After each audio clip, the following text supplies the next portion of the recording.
Dollar for dollar at rate for rate. Ganito inilarawan ng Canada kung paano nito tatapatan ang bagong tariffs na ipinataw ng Estados Unidos sa kanilang mga produkto. Mula September 8, magpapataw ang Ottawa ng 15, 25 at hanggang 50% na counter tariff sa mahigit $27 billion na imports mula sa Estados Unidos. Today I'm announcing that Canada will match the United States tariffs dollar for dollar, rate for rate. Effective September 8, Canada will impose counter tariffs of up to 15, 25 or 50% on $27.6 billion in imports from the United States of America. Kabilang sa tatamaan ng retaliatory tariffs ang steel, aluminum, dairy products, appliances, seafood, damit at ilang agricultural equipment mula sa US. Pero bukod sa pagganti sa tariffs, sinabi ng Canadian government na palalawakin din ito ang pakikipagkalakalan sa ibang mga bansa at trading partners.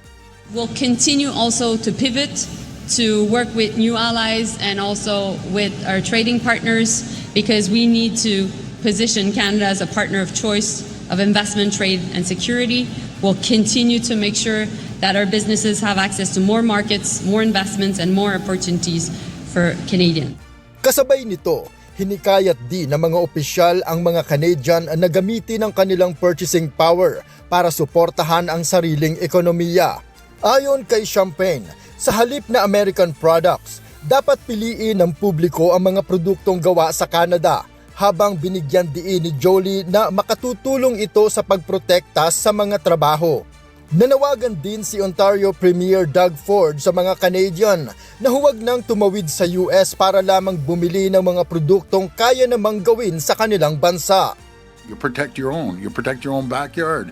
You don't go down to the US and buy a product. There's nothing we can't make here in Ontario or across the country. Samantala, ilang Canadian ang sang-ayon dito at sinabing mas pinipili na nilang bumili ng local products kahit mas mahal ang mga ito. Généralement, je préfère déjà aller magasiner dans des magasins normaux plutôt que de commander quelque chose en ligne, surtout si c'est en ligne américain.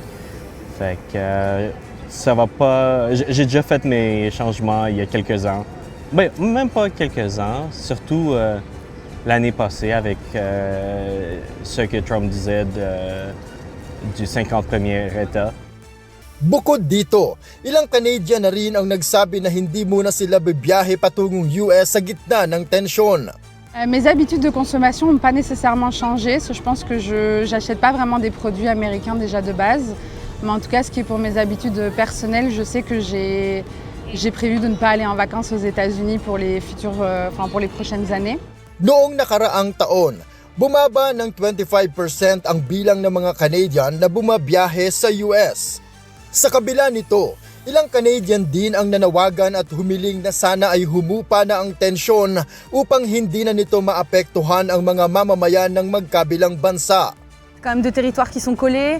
On voit par exemple les fumées, etc. Toute cette histoire de taxes qui seraient imposées pour les Canadiens parce que des fumées viennent chez eux, ça n'a aucun sens quand c'est le sens inverse. Les Canadiens ont absolument voulu porter leur aide. Je trouve que c'est débile justement de vouloir tous se tirer les uns sur les autres alors qu'au final on serait bien meilleurs si on pouvait tous s'entraider. Donc je trouve pas ça logique, surtout que le Canada a besoin des États-Unis et les États-Unis ont absolument besoin du Canada. Donc Noel Polyarco, humahataw sa balita ngayon.